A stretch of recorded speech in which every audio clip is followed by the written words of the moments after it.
धुरंधर वृत्त न्यूज, प्रत्येक बातमी जनसामान्यांपर्यंत करू आणि इथं मुस्लिम निवडून येणार नाही, पण आम्ही सर्वांना बरोबर घेतलं आणि प्रचंड मतानं 1900 मतानं इथं तुतारीचं बटन दाबून तुतारी ही विजय झालेली आहे। आता राहिला विकासाचा प्रश्न।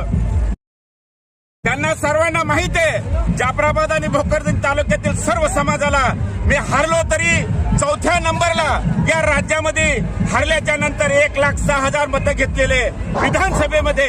आता नगराध्यक्ष आमचा आणि 9 असे मिळून 10 सदस्य आमच्याकडे झालेले। मी तुम्हाला सांगू इच्छितो, या राज्यामध्ये जे गोरगरीब जनतेचं मायबाप सरकार ज्याला आपण म्हणतो, या सरकारच्या माध्यमातून आदरणीय शरदचंद्रजी पवार साहेबांच्या माध्यमातून या तालुक्याला पैसे आणण्याचं काम करू।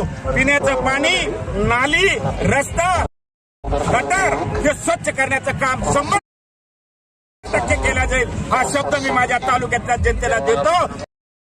आणि पुन्हा एकदा या शहरातील सर्व जाती धर्माच्या लोकांना मनापासून शुभेच्छा देतो, त्यांना धन्यवाद देतो। असंच काम येणाऱ्या काळामध्ये तुम्ही करा। मी म्हटलं होतं भयमुक्त हे शहर करू, आज खरोखर हे भयमुक्त शहर झालेलं आहे, त्याबद्दल त्यांना पुन्हा एकदा धन्यवाद देतो। आणि जे निवडून आले आमचे राष्ट्रवादी काँग्रेस पार्टी तुतारीचे, त्यांना मनापासून शुभेच्छा देतो आणि या शहरातील तमाम सर्व जाती धर्माच्या लोकांना पुन्हा एकदा धन्यवाद देतो।